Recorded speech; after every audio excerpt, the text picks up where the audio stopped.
नमस्कार दोस्तों, कैसे आप सब। स्वागत है आप सभी का मेरे YouTube चैनल वॉन्डरर पार्टी में। दोस्तों, आज का जो टॉपिक है थोड़ा हायर ऑर्डर थिंकिंग वाले लोगों के लिए है। सो अगर आपको कुछ चीज़ें समझ में ना आए तो प्लीज़ मुझे बता दीजिएगा, मैं कमेंट में एक्सप्लेन करने की कोशिश करूँगा। दोस्तों, आज हम बात करने वाले हैं सिडको हाउसिंग के बारे में और क्या हुआ उस 26,000 घरों की मेगा स्कीम का। क्या वो लोगों के उम्मीदों पे खरी उतर पाई या फिर it was just a flop show. Well, अगर हम बात करें 26,000 घरों की लॉटरी आई थी, लोग काफ़ी खुश थे। उन्हें ऐसा लग रहा था कि उनके जो घर का सपना है वो पूरा हो जाएगा और यही सोचकर काफ़ी लोगों ने अप्लाई किया। अप्लाई करने वक्त काफ़ी तामझाम करना पड़ा, ये डॉक्यूमेंट वो डॉक्यूमेंट सब बनाने पड़े।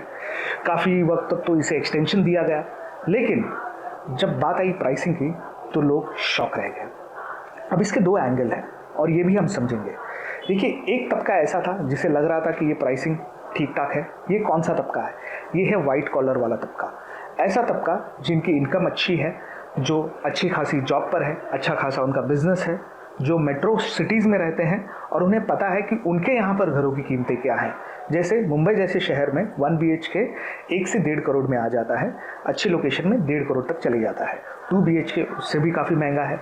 लेकिन उन लोगों को लग रहा है कि ओके, प्राइसिंग थोड़ी महंगी है but that is still okay. एक ऐसा तबका है जिनकी ज़िंदगी की पूरी उम्मीदें ही सिडको के घरों पर थी। उन्हें लग रहा है कि बहुत महंगा है, हमारे साथ धोखा हुआ है और बिकॉज हम गरीब हैं तो हमें तलोजा के अलावा दूसरा कोई ऑप्शन ही नहीं है। तो कितना हद तक ये सही है? क्या ये बिल्कुल सही है? क्या ये बिल्कुल गलत है? इसे हमें समझने की कोशिश करेंगे। देखिए, सिडको का ऑब्जेक्टिव क्या है? सिडको का ऑब्जेक्टिव, ये एक गवर्नमेंट बॉडी है, एक गवर्नमेंट कंपनी है, तो इनका ऑब्जेक्टिव होना चाहिए कि लोगों को, गरीब तबके के लोग जो घर नहीं अफोर्ड कर सकते, महंगे घर नहीं अफोर्ड कर सकते, उन्हें घर मिले। वैसे कुछ हद तक इन्होंने वही किया है। अगर आप देखें तो इनकी जो प्राइसिंग है वो कुछ हद तक कम है कंपेयर टू प्राइवेट बिल्डर। लेकिन लोगों की इनकम में डिफरेंस देखिए। जो इंसान सिडको की अभी की जो मार्केट प्राइस है 40 लाख, 45 लाख, 50 लाख, अगर वो वहाँ पर घर अफोर्ड कर सकता है तो वो प्राइवेट बिल्डर के भी घर अफोर्ड कर सकता है। लेकिन जो 45 लाख, 40 लाख नहीं अफोर्ड कर सकता, वो तो प्राइवेट बिल्डर भी नहीं अफोर्ड कर सकता, वो वहाँ पर भी जाके घर नहीं खरीद सकता। और ज़्यादातर ये लोग होते हैं ब्लू कॉलर ऑक्यूपेशन वाले, यानी ऐसे लोग जो गरीब तबके के हैं या फिर छोटे मोटे ऑड जॉब्स करते हैं, अनऑर्गेनाइज सेक्टर में काम करते हैं, एक स्टडी इनकम सोर्स नहीं है। तो ऐसे लोग क्या करें? क्या धीरे धीरे हम ये चाहते हैं कि ऐसे लोग जो हमारे वर्कफोर्स में काफ़ी अहमियत रखते हैं वो धीरे धीरे सिटी से बाहर निकल जाए और वो हर रोज़ 2 से 3 घंटा ट्रैवल करके सिटी में आए, काम करे और उनका टाइम जो है 3 घंटा 4 घंटा वो अननेसेसरीली वेस्ट हो जाए। क्या ये गवर्नमेंट चाहती है? क्या गवर्नमेंट ये नहीं चाहती कि ऐसे लोग, क्योंकि ये एक इम्पॉर्टेंट इकोसिस्टम का एक इम्पॉर्टेंट अंग है, क्योंकि इनके बिना कोई भी शहर फंक्शन नहीं कर पाता। जस्ट सोचिए, आप किसी कार शोरूम में जाते हैं, वहाँ का सेल्समैन अवेलेबल नहीं है क्योंकि वो बहुत दूर रहता है, वहाँ का जो मैकेनिक है सर्विस सेंटर में है ही नहीं क्योंकि वो बहुत दूर रहता है, और जब वो आता है तो उसे बहुत काम भी करना पड़ता है। तो इमेजिन कीजिए कि हम हमारे ह्यूमन हैप्पीनेस इंडेक्स को किस कगार पर लेकर जा रहे हैं। क्या लोग खुश रहेंगे हर रोज़ 2 घंटा 3 घंटा 4 घंटा ट्रैवल कर कर? धीरे धीरे जब आप घर महंगे करते हैं और स्पेशली एक गवर्नमेंट एजेंसी जब घरों को महंगी करती है तो लोगों के पास ऑप्शन क्या बचता है? दूसरा ऑप्शन बचता है कि वो अनऑर्गेनाइज जो हाउसिंग स्कीम है वहाँ पर चले जाए। फॉर एग्जांपल, कहीं झुग्गी झोपड़पट्टियाँ बना के रह ले, वहाँ पर रेंट पे रह ले, या फिर कोई अनऑथराइज चौल है वहाँ पर रह ले। वैसे कल्याण डोंबिवली का तो क्लासिक एग्जांपल था, क्योंकि घर सस्ते में मिल रहे थे, रेरा नंबर भी था, लोगों ने खरीद लिया। अब जब घर महंगे होते हैं ना तो ये सारी चीज़ें मशरूम करती है, बढ़ना शुरू हो जाती है। दीवा का एग्जाम्पल ले लीजिए, आज भी उस केस में कोई अपडेट नहीं है। लास्ट मैंने वीडियो देखा तो 3 हफ्ते के पहले के वीडियोज़ दिख रहे हैं, तो जो अपडेट है वो मिल नहीं रही है। क्या चाहती है गवर्नमेंट कि ऐसी चीज़ें बढ़ते रहें, लोगों के पास ऑप्शन कम होते जाए? इमेजिन कीजिए कितना गलत है ये। मतलब हम ये चाहते हैं या गवर्नमेंट ये चाहते हैं कि आप 40-45 लाख का घर लें, आपकी इनकम ना हो तो भी घर ले लो, कैसे कैसे करके 80% लोन ले लो और ज़िंदगी भर उस लोन को भरिए। इससे क्या होगा कि आपका जो इनकम है, majority of your salary will be utilised to pay home loan. आप अपनी ज़्यादातर इनकम घर का जो लोन है वो चुकाने में डालेंगे। आपके पास दूसरे पैसे नहीं बचेंगे, not for good health care, क्योंकि हमारे देश में ऐसे भी हेल्थ केयर इंफ्रास्ट्रक्चर की क्या हालत है हम सभी को पता है। उसके अलावा आपके बच्चों को अगर अच्छी शिक्षा देनी है तो आप एक अच्छे स्कूल में नहीं भेज पाएंगे, आपको एक नॉर्मल स्कूल में भेजना होगा, क्योंकि ज़्यादातर पैसा आप बैंक को दे रहे हैं। आपको एक इंडेक्स के बारे में बताता हूँ, it's a very interesting fact, कि उस इंडेक्स का नाम मैं आपको बता देता हूँ। It's called price to income ratio. इसमें डिसाइड ये नंबर हमें बताता है कि एक इंसान को अगर घर लेना है तो उसे अपने कितने सालों की कमाई, मैं सेविंग्स की बात नहीं कर रहा हूँ, कमाई की बात कर रहा हूँ, कितने साल की कमाई स्पेंड करनी होगी। मुंबई मेट्रोपॉलिटन रीजन में MMR में ये आंकड़ा आता है 14.5, यानी आपको 14.5 साल काम करना होगा और जो भी इनकम आप जनरेट करेंगे उससे आप एक घर खरीदते हैं। बाकी देशों में ये 6 पे है, 7 पे है, कहीं 5 पर है, और मैं डेवलप कंट्रीज की बात कर रहा हूँ। हम तो डेवलपिंग कंट्री है, वहाँ पर ये नंबर है, स्पेशली MMR में। मुंबई में तो 30 के ऊपर चला गया है। तो इमेजिन कीजिए, नवी मुंबई में 18 के आसपास है।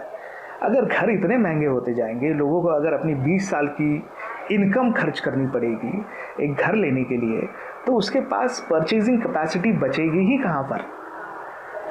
कहाँ से इंसान पैसे लाएगा दूसरे स्पेंडिंग के लिए? एक दूसरी रिपोर्ट अगर आप यूट्यूब पे वीडियोस देखते हैं तो आपको पता होगा कि रिपोर्ट आई थी जहाँ पर कहा गया था कि भारत में सिर्फ 10% लोगों के पास ही डिस्क्रेशनरी स्पेंड के लिए पैसे हैं, यानी जो बेसिक नेसेसिटी है उसको छोड़कर सिर्फ 10% ऐसे लोग हैं जो कुछ, अगर उनके मन को कुछ लगा कुछ खरीदने का तो वो खरीद सकते हैं, बाकी के पास पैसे ही नहीं है कुछ चीज़ें खरीदने के लिए। अगर ऐसी सिचुएशन है, लोगों के पास पैसे ही नहीं है कुछ चीज़ें खरीदने के लिए, तो हमारी GDP कैसे बढ़ेगी? And it has to be inclusive growth, right? किसी स्मॉल पॉकेट में कुछ हज़ार, कुछ लाख, कुछ करोड़ लोगों के पास अगर पैसे है, सिर्फ वही खर्च कर रहे हैं, उसके बेसिस पे अगर GDP चल रही है तो बहुत गलत है। ये इंक्लूसिव डेवलपमेंट नहीं होगा इस देश का। और जब ऐसी सिचुएशन आती है तो क्राइम बढ़ते हैं। आपको लगेगा मैं क्या बकवास करता हूँ, लेकिन ऐसा होगा कि लोगों के पास जब इनकम नहीं हो तो वो स्पेंडिंग नहीं कर पाएंगे, उनको बेसिक चीज़ों के लिए स्ट्रगल करना पड़ेगा। जब ये सारी चीज़ें होगी, जब उनके बच्चों को अच्छी शिक्षा नहीं मिलेगी, वो एक अच्छे घर में नहीं रह पाते हैं, तो उनका विकास नहीं होगा। और जब ये नहीं होगा ना, तो क्राइम बढ़ना ही है। And this is a very dangerous thing. हम एक के शेप इकॉनमी है उसकी तरफ जा रहे हैं, जहाँ पर गरीब और अमीर के बीच का जो डिफरेंस है काफ़ी ज़्यादा है। हर किसी को ये देखने में बहुत अच्छा लगता है, हाँ मैं तो अमीर हो गया। अरे भाई, लेकिन बाकी के लोग गरीब हैं। आप किस इकोसिस्टम में रहेंगे जहाँ पर 90-95% लोग बहुत गरीब है और 5% लोग ही अमीर हैं? हमें चाहिए एवरेजिंग, जहाँ पर ज़्यादातर लोग ज़्यादातर चीज़ें अफोर्ड कर पाए। हमें वैसा इकोसिस्टम चाहिए।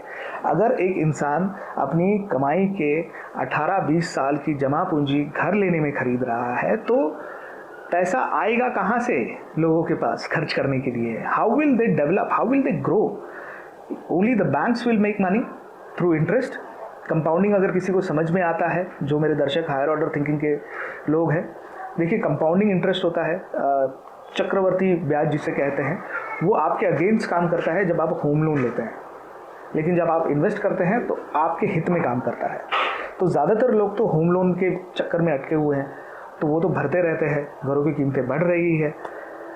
सिंगापुर से हमें सीखना है, उन्होंने घरों को सब्सिडाइज करके लोगों को दिया है, और यहाँ पर हम एक ऐसे सिस्टम में आ चुके हैं जहाँ पर लोगों को हम जज करते हैं उनके घरों के, कितना बड़ा घर है, कितना सजा हुआ घर है, कितना बड़ा कॉम्प्लेक्स है, कितनी एमिनिटीज़ हैं, उसके बेसिस पे लोग आजकल शो ऑफ करने लग गए हैं। मैं काफ़ी लोगों को पहचानता हूँ, जानता हूँ, जिनका एम्बिशन ही लाइफ का ये है कि मैं उस सोसाइटी में घर ले लूँ। क्यों? क्योंकि ये एक सोशल स्टिग्मा बन चुका है कि आपको एक अच्छी सोसाइटी में अगर आपका घर है, then you are termed as successful. आपके पास एक बड़ी गाड़ी है, you are termed as successful. लोग तो आजकल अपनी ऐड दिखाने के लिए बड़ी गाड़ियों में भी घूमते हैं, एंड दैट्स नथिंग रॉन्ग। अगर आपके पास पैसा, you should flaunt it, but किस तरीके से कमाया जा रहा है is also very important. CIDCO से एक्सपेक्टेड था कि आप अच्छे दरों में लोगों को घर दें। अभी भी हमारे देश में काफ़ी ऐसे लोग हैं जिनके पास घर नहीं है, but at the same time काफ़ी ऐसी इन्वेंट्रीज है जो कि नहीं है। अब उसके रीज़न अलग अलग है, क्योंकि डेवलपर को एक हायर कॉस्ट पे मिला, ऑब्वियसली डेवलपर को भी बिजनेस करना है, मार्जिन है उनका। लेकिन जब एक गवर्नमेंट बॉडी मार्केट रेट से सम परसेंटेज कम में बेचती है, तो सवाल उठता है कि आप किस डायरेक्शन में मूव करना चाहते हैं।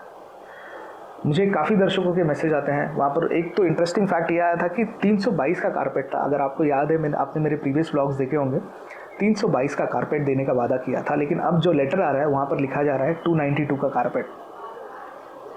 And the people are in shock कि यार ये कम कैसे हो गया, ये 30 स्क्वायर फीट कहाँ से कम हो गए। अब इसका लॉजिकल रीज़न ये है कि अगर आपने मेरे वीडियोस देखे होंगे, प्रीवियस वीडियोस, वहाँ पर देखिए जो विंडोज़ के नीचे की जगह है, जो वार्डरोब के लिए कैविटी बनाई गई है, वो सारी चीज़ों को कारपेट में से निकाला गया है। And that's how they are coming up with this number, which is, मैं ये नहीं कहूँगा चीटिंग है, ये लेजिटिमेट चीज़ है, लेकिन आप ये पहले भी बता सकते थे। तो ना बताना इज़ नॉट राइट। फिर आप में और किसी प्राइवेट बिल्डर में, डेवलपर में कोई फ़र्क नहीं रहा, आप भी वही कर रहे हैं। इनफैक्ट बहुत सारे प्राइवेट डेवलपर हैं जो ये अपफ्रंटली कहते हैं कि ये देखिए, ये आपके पेपर में नहीं आएगा, आपकी जो सेल डीड है उसमें ये एरिया कारपेट में नहीं गिना जाएगा, but you can use this area and people are okay to accept it.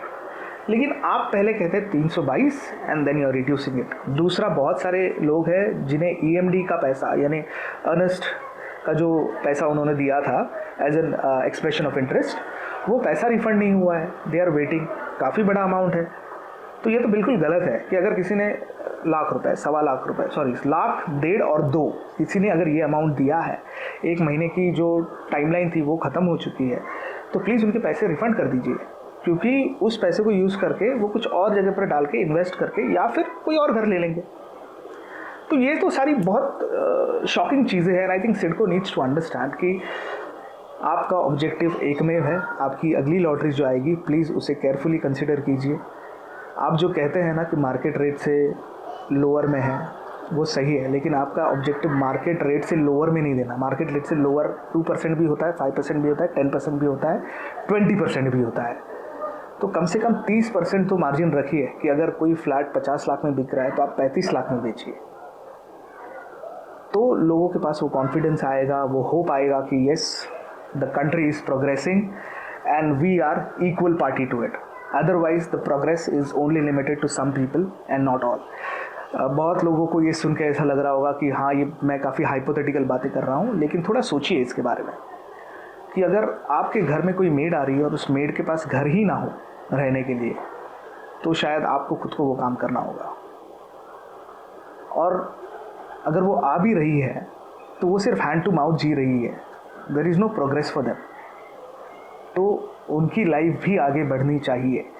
सिर्फ अपने तक चीज़ों को सीमित मत रखिए। अगर आप एक इंसान हैं, ह्यूमन बीइंग हैं, तो आपको इसके बारे में सोचना होगा that people around you who are dependent on you should get a life of dignity. And for a life of dignity housing is very important. एक अच्छा घर हर किसी के पास होना चाहिए, क्योंकि घर से बेहतर जगह कोई नहीं होती। So this was it from me guys. अगर आपके कुछ सवाल हो गए तो प्लीज़ कमेंट में लिख दीजिएगा। I will be more than happy to answer them. And yes, I have started real estate consulting as well. So just in case if someone has any questions about properties और plots that they are thinking of buying in and around Navi Mumbai, then there is a number. You can message on this number. We can book a one-on-one conversation where we'll have FaceTime with each other and probably 20-30 minute conversation जहाँ पर हम चीज़ों को explain करने की कोशिश करेंगे, understand करने की कोशिश करेंगे, and I will be more than happy to clear all your doubts. अभी तक काफ़ी लोगों से मैंने बात की है, more than hundreds and hundreds of people, help them to make the right decision. So if you have any doubts, you don't know anything about this market, please message me, we'll talk. It is chargeable, $199 per conversation. Thank you so much. This is Wanderer Patil signing off. Bye.